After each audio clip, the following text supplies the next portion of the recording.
Swanson from the hole, tough play. Let's talk first base, a position known for its elite defense, insane athleticism, and constant action in the field. I mean, if you don't believe me, here's Team Israel alum and former first baseman for the Miami Marlins, Matt Mervis, catching a putout with his balls. Cup check. In all honesty, half these dudes look like they just got back from the family cookout. You've got guys running around named Jake Berger. Who's next? Joe Hot Dog? This doesn't change the fact that for over a century, first base has been home to some of the game's most dominant hitters. Albert Pujols, Miggy Cabrera, Joey Votto, Luis Sorry, my mic cut out. I meant to say Luis Alright, I know it's still early, some things are gonna change, guys will heat up and some will fall off, but we've seen enough to start forming opinions, so let's just have some fun with it. If you enjoyed the video, please like and subscribe. At 10k subscribers, I will be doing an address and social security number reveal. And without further ado, let's rank the worst to best first baseman for the 2026 MLB season. And we're going to Queens for number 30. Coming in at dead last is the 2026 World Series favorite, New York Mets' very own Mark Vientos. Would it be controversial to say this guy sucks at baseball? In my notes, all I have written down is the word ass, which pretty much tells you how his season is going so far. Vientos has really been struggling at the plate to start the year. He went 2 for 35 in spring training and also had a rough WBC going only 2 for 15. To his credit, he actually came out quite hot to start the 2026 season, going 10 for 21 with a 12.36 OPS and a 254 WRC+. Since that little hot streak, it has completely fallen apart for the New York Mets first baseman. Right now he's sitting at just a 57 WRC+, which is the second worst among first basemen with over 40 plate appearances, a 5.69 OPS, the lowest walk rate at just 3.1%, and a 17% hard hit rate, which is dead last. So really, it's not just bad luck, he's just not making quality contact. And it hasn't just been the bat either. Just last week against the Twins, we saw him make a questionable base running play as he runs through a stop sign from third base coach Tim Leiper, tries to score, and gets thrown out at home by a mile. The confidence is definitely there, but the production is not following. With only 2 home runs and a negative 0.4 WAR, this is the second worst among first basemen so far. It's gotten so bad that literal fortune tellers are showing up to Mets games to predict Vientos' plate appearances. Take a look at this clip.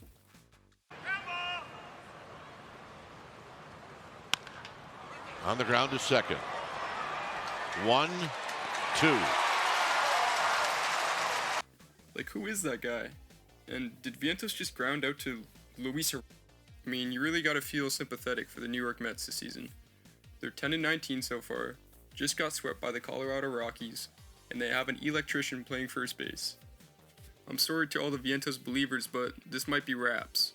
For a guy who was sent down in 2024 and 2025, still trying to prove himself at the major league level, if this keeps up, I think the Mets might not wait much longer before moving on at first base. Slotting in at number 29, I have one of the biggest disappointments at first base this season. Giants fans look away, it's Rafael Devers. Devers looks absolutely terrible at the plate to start the season. The 3-time All-Star and the impact bat the San Francisco Giants were expecting when they made that blockbuster trade for him last June has been one of the least productive hitters in all of baseball. It seems like his approach has completely fallen apart. He's striking out 30.8% of the time, which puts him in the bottom 10% of MLB. To add on to this, he's also sporting a career-low 3.8% walk rate, which is the worst among qualified first basemen. Just last year, that number was 15%, which was in the top 2 percentile across all of baseball. His plate discipline has not been good at all to start the year. And the results reflect it. He has a 5.11 OPS, which is the lowest among first basemen, a 43 WRC+, also the lowest at the position. You kinda get the point. He's currently 57% below league average as a hitter this season, and historically, this is the worst version of him we've ever seen. That 30.8% strikeout rate would be the highest of his 10-year career, and his roughly 5% walk rate would be the lowest. His tenured history as a great hitter and his current 42% hard hit rate, which ranks top 10 among first basemen, does give Giants fans some hope. But right now, his performance is not just hurting him, it's hurting the entire lineup. The San Francisco Giants are averaging just 3.34 runs per game, the worst metric in all of baseball, and they've already been shut out a league-leading 6 times this season. Devers is currently making $31.35 million annually, so Giants fans better hope this is just a slump. He's already racked up negative 0.6 WAR, which ranks last among first basemen, and even defensively, which I can admit was never his strength to begin with, he has a negative 2.7 defensive value, around the 9th worst among qualified first basemen. It's a good thing we're early on into the season because right now a performance like this is not acceptable for a player of his caliber. Looking at his stats now, maybe Mark Vientos should be ahead of him, but it's kind of like comparing terrible versus garbage, so I'm not too worried. Giants fans, maybe say a prayer tonight because if this doesn't turn around soon, the trade is going to start looking a lot worse than anyone expected. Taking home the bronze medal for the coldest starts of the year, I've got the Italian stallion himself, Vinnie Pasquantino. It was kind of difficult to find any positives in his game so far. His incredible 160 batting average, 267 on base percentage, and 310 slugging percentage converts to a 577 OPS and a 58 WRC+, which puts him near the bottom of all first basemen so far this season. Man, this guy sucks. I hope he's at least hitting the ball hard and his underlying numbers are good. Nope, and nope. He's sitting at a 179 expected batting average, which puts him around 10th percentile, and his biggest issue right now is definitely the power. His ISO, which measures the raw power of a hitter, is down to 150, which ranks 89th in baseball. Not the kind of company you want your middle of the order first baseman in. Did I also mention his hard hit rate is down, max exit velo is down, and the strikeouts are starting to creep up? Now, I'll try not to be too critical on the guy because there are a couple positives. He's still walking at around a 13% clip, which is top 10 among first basemen, so the plate discipline hasn't disappeared. And he's not completely whiffing a ton overall either. It's just that when he does make contact, it's not doing much damage. Another part of his game which is concerning to me is the pitch splits. He's hitting just 172 against fastballs, and against off-speed, that number drops all the way down to 71. This is where the whiffs and put-away rates spike, a big reason why his strikeouts are climbing. There also have been some signs of life recently. He just had a stretch where he went 3 for 9 with 5 walks, scored 4 runs, and the Royals swept the series. But overall, it's been a slow start, and it's definitely part of why Kansas City struggled early on. Now, I have some good news. This isn't totally new for him. He's kind of a historically slow starter. His OPS in March and April the last few years has been 550, 569, and 697, so there is a track record of him picking it up later in the season. My final diagnosis is that this feels more like a slump than anything serious, but they definitely need to get him going soon. I think Kansas City should seriously consider installing an espresso machine in the dugout so we can see Vinny return to his former self. Next up, I've got Michael Busch. This one's been rough. Last year he was one of the best hitters in the National League, and now he's one of the worst. He's rocking a smooth 186 batting average, 290 on base percentage, and 274 slugging percentage, which converts to a 564 OPS, so not just a slow start, an absolute freefall. One of the more surprising moments in the season is when the MLB decided not to drug test Busch after this infield hit on a check swing smoked off the bat at 27 miles per hour and totaling a distance of 2 feet. This is pretty much the average Michael Busch hit in 2026. At one point, he had an 0 for 30 streak, which is honestly pretty impressive considering how great of a hitter he was last year. As I was saying, even when the hits have come, they haven't exactly been convincing. This guy might be the king of bloop singles, dribblers, and ground balls. The big issue right now is definitely the quality of contact. His exit velocity is way down since last year, ranking in the 10th percentile of MLB, he's not hitting the ball in the air, and he's barely finding the launch angle sweet spot. It's not that he's swinging more or chasing a ton, the approach is mostly the same, he's just not hitting the ball well when he does swing. Now, if you value defense at first base a whole lot, Busch would sit close to the top of this list, ranking top 3 in both outs above average and fielding run value in 2026 among first basemen. Sadly, his lack of offense far outweighs his defensive excellence in my eyes. Luckily, exit velo and swinging the bat hard is not usually something that disappears over one season, and Busch showed last year he's able to make quality contact with his 90th percentile average exit velocity, so I wouldn't be too worried about his slow start. Coming in at number 26, I've got Jake Burger, and honestly he's got one of the weirdest profiles on this list. My only question is, why is this guy always on the ground in every clip? Jake Burger more like ground beef. Smash Burger. Who's next? Daniel Sausage? He got off to a hot start at the gates. With his first 5 games, he had 9 hits and 22 at-bats, 2 home runs, a double, 6 RBIs, and over an 1100 OPS. And then April happened. A 170 batting average, 208 on-base percentage, and a 498 OPS. The Texas Rangers first baseman was only able to cross the plate 6 times the entire month. It really doesn't take a rocket scientist to understand why Berger is struggling. He probably has the worst plate discipline in the entire league. I mean, we're talking a 3.9% walk rate this year, bottom 5 percentile in the MLB, which, believe it or not, is actually an improvement from last year. I guess that's progress. Although not always a negative, his extremely aggressive approach is definitely doing him more harm than good. He's striking out nearly 30% of the time, one of the worst rates among first basemen, and he's hitting just 193 against fastballs, so you could say pitchers don't exactly have to get very creative when they see him at the plate. Now, the one thing he does do is hit the ball hard. His hard hit rate is solid, along with his bat speed, which is actually really good, so the raw power is still there, it's just buried under some pretty rough swing decisions. In all fairness, he was dealing with multiple injuries last year to his oblique, quad, and wrist, even having to spend time in AAA while adjusting to a new team. So at least maybe there is some context for the inconsistencies. Defensively, he hasn't been much help either. He's already tied for the most errors among first basemen with 4. Fun fact, Jake Berger has 20/20 vision, which is pretty hilarious when you consider his horrendous ability to differentiate strikes and balls. Next up, I've got Josh Naylor, which, when you consider what he did for the Seattle Mariners last season, it's pretty tough to see him this low on the list. Also, peep that bat flip. Not bad. His overall numbers look terrible. He's sitting around a 620 OPS, and the production just hasn't been consistent so far. He's got a batting average of balls hit in play of just 225, which is pretty low, so some of that could even out, but it also lines up with the weaker contact we're seeing this year. This is clearly not a problem with bad luck, but rather the biggest issue right now is breaking balls. He's actually doing pretty good against fastballs, hitting around 260, but against breaking balls, his batting average drops to 120. He's showing a massive regression in this fact, dropping 132 points from last year. Pitchers are starting to lean into this, attacking him with sliders, curves, and sweepers. What's interesting though is that he's still making a decent amount of contact. He's never really been a guy to strike out a lot, and his whiff rate is pretty normal, so it's not like he's completely lost up there. It's more about the quality of contact. Despite not being very high in the first place, all of his batted ball metrics are down since last year, including average exit velo and hard hit rate.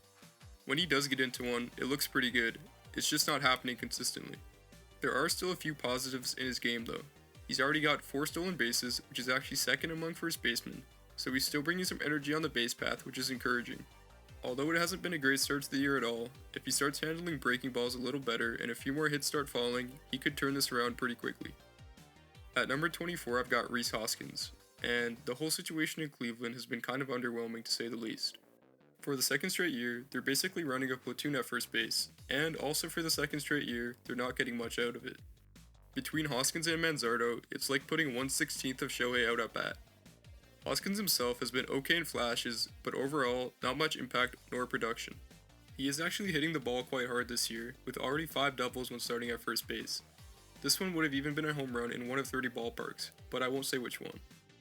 Hoskins was also the star of one of the funniest moments so far in the 2026 season. Bases loaded, 1 out, Stephen Kwan hits a routine fly ball to left field, doesn't even come close to being deep enough, and for some reason which nobody can figure out, Hoskins tries to tag and score. Dude gets absolutely hosed, inning over, maybe one of the worst sends we've ever seen. Hoskins is walking at an elite rate, a 95th percentile clip to be specific, but his low slug and lack of power hurts him.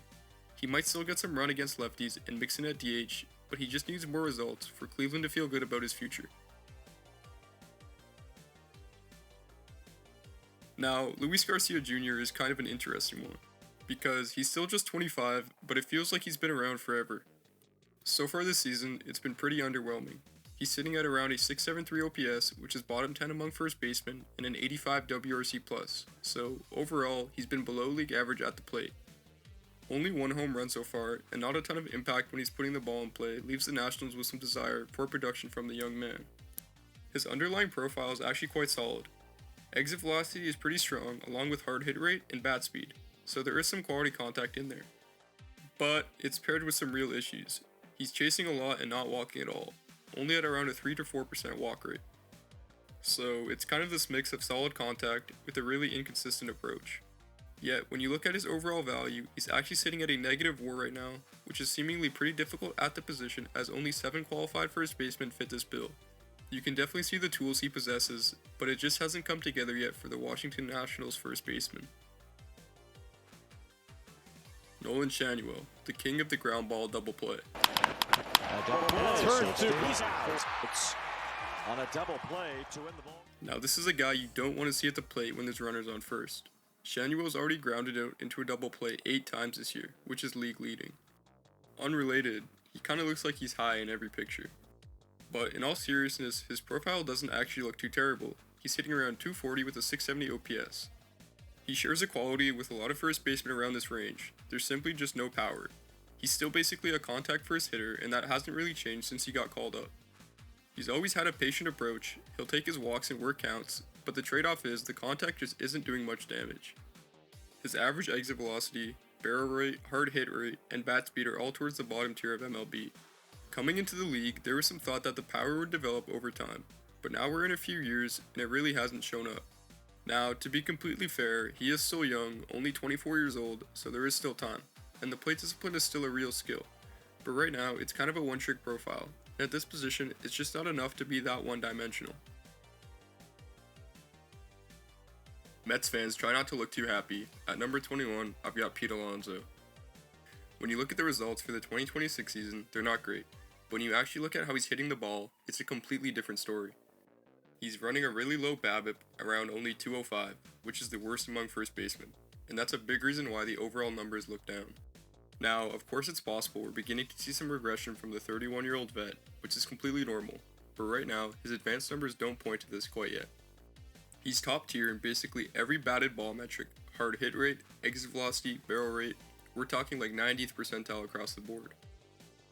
So he's absolutely crushing the ball, it's just not falling. And a lot of it comes down to launch angle and outcomes. He's hitting a ton of balls 350 plus feet that are turning into flyouts or lineouts. This next clip of Alonso getting robbed of a hit by Yankees outfielder Kennedy Corona is from spring training this year, but I thought I would include it to paint a picture of how Alonso's season is basically going so far. I mean, what a catch. So right now you've got one of the hardest hitters in baseball with one of the worst results on balls in play. He's hitting a bunch of fly balls right to the warning track and line drives straight at outfielders, so it's not weak contact at all, it's just not finding the grass. Now really the only issue right now is that he's not getting an ideal lift on some of these balls, so instead of home runs or extra base hits, you're getting pretty loud outs. This is a pretty big distinction to understand, because when a guy is struggling due to approach or mechanics, that's a bigger concern, but when the contact quality is this good, it usually corrects itself. Defensively, he's actually been pretty solid too, around top 10 at the position, so he is still contributing there. So overall, I think this is just one of those cases where the box score doesn't tell the full story. So yeah, maybe his stats don't look too great right now, but if he keeps hitting the ball like this, the numbers are going to catch up. It's just a matter of time until we see Pete Alonso return to his former self.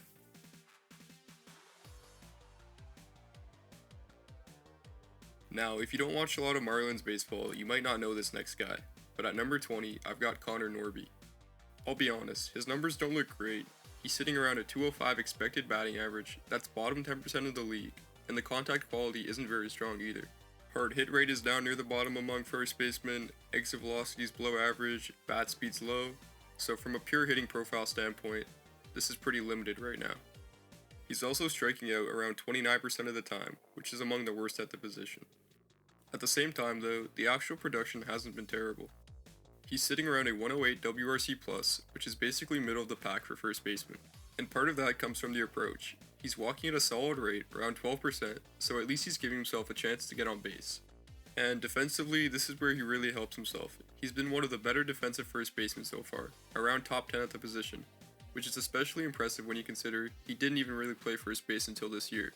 So that's kind of the value with Norby right now.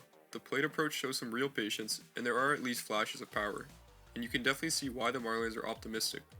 He's not exactly carrying the offense by any means, but he is versatile and gives you solid defense, and at least he's holding his own at the plate. There's definitely still some work to do, especially with the contact quality, but he's done enough to stay productive. He's finding ways to contribute even without great underlying numbers, and there's enough here to justify where he lands. Next up, I've got Kody Clemens, son of the legendary 7-time Cy Young Award winner Roger Clemens. If only he played baseball like his father, maybe he'd be higher up on this list. His surface numbers look pretty mid, around a 690 OPS, which is pretty average, and maybe even a bit underwhelming for a first baseman. He got off to a pretty brutal start, but lately he's starting to find his footing a bit. And the reason you can still be somewhat optimistic is the power.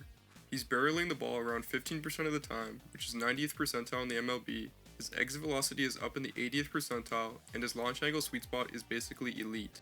So when he does connect, he absolutely crushes the ball. The problem is kind of everything else. There's a pretty real strikeout issue here, around 29%, which is one of the worst among qualified first basemen. And that's kind of been the story with a lot of guys in this range. He's also been struggling against breaking balls and against lefties, which causes his bat to be way less versatile. He's kind of just a mid across the board, outside of the power of course. He's a below average hitter overall, a slightly above average defender, and a pretty average base runner. He had a breakout stretch in 2025, improved his bat speed and started hitting the ball harder, and the expected numbers backed it up, so it didn't feel like a fluke. Even then there were still red flags. He dropped off in the second half and struggled after the trade, with his hard hit rate dipping a bit. If Clemens can start to make a little more contact, there is upside, but right now it's pretty limited for the Minnesota Twins. Now, Blue Jays legend Spencer Horwitz is one of the more interesting profiles on this list. Overall, he's actually been a positive player. He's sitting around at 105 WRC+, so he's been slightly above average offensively, and he's also a plus defender at first base.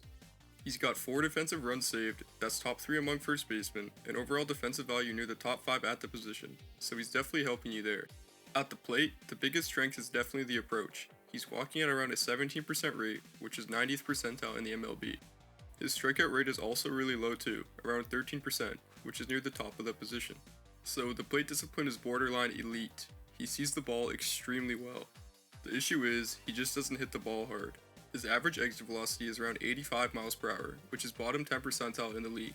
His hard hit rate is also around 22%, which is second worst among first basemen. His expected slugging is also down near the bottom tier as well. Out of all his batted balls this season, he just has 1 barrel. So you've got elite plate discipline with almost no impact contact. It shows up in how he hits too. A lot of ground balls, a lot of dribblers, singles that sneak through. He just doesn't lift or drive the ball consistently. But at the same time, he still finds a way to produce. The plate discipline keeps his on-base numbers solid, and overall, he's been slightly above average offensively. Considering he's on a low-cost deal and coming off a solid 2025, this is actually pretty good value for what the Pirates are getting. Now, Gavin Sheets is kind of a mixed bag so far. The overall production is pretty average, nothing special, but there's definitely some real power in there. He's got above average bat speed around the 80th percentile and a hard hit rate over 45%, which is pretty solid. His expected slugging backs that up too, around the 70th percentile, so when he does connect, there is legit pop. He chases a lot and doesn't walk much, around a 4% walk rate, and the eye just isn't great overall, so you're not getting consistent at-bats even if the power is there. I mean, some of these at-bats are honestly hilarious. This pitch is basically hitting him, and he still finds a way to swing at it. And defensively, it's been rough. He's one of the worst defensive first basemen. Negative runs saved, negative outs above average, so this kind of drags his overall value down. It's not perfect, but there is enough pop to justify this ranking. I think his walk-off shot was also one of the most electric moments of the season, so that earns him number 17 alone. Roll the clip. Watch for the slider in the dirt. Sheets to deep right center field! It's back! A 3-run home run to walk it off! Second straight night for San Diego! Holy Sheets!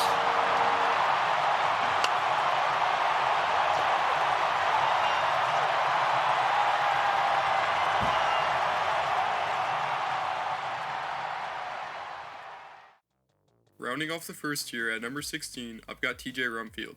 He's been one of the quieter, solid stories at first base so far. He's not really some huge name prospect. He was a 12th round pick, bounced around a bit, and then gets to Colorado where he finally finds a real opening. So far, he's been slightly above average, around a 106 WRC+, with pretty solid expected numbers too. The weird part is, he doesn't really hit the ball that hard. His exit velocity is low along with hard hit rate, and the bat speed is near the bottom of the league. And for a 6'5" first baseman, that's kind of surprising. He looks like a guy who should have more power, but that hasn't fully shown up yet. But it's also tough to be critical on this fact considering he is a rookie. What he does do well is make contact. He's striking out around 15% of the time, one of the better rates among first basemen, and he's handled both fastballs and breaking balls pretty well so far. Now obviously we have to factor in Coors Field, which is the best hitting environment in baseball, but even with that, he's still producing. Defensively, he's been a plus at first base, but he doesn't give you much on the base path at all.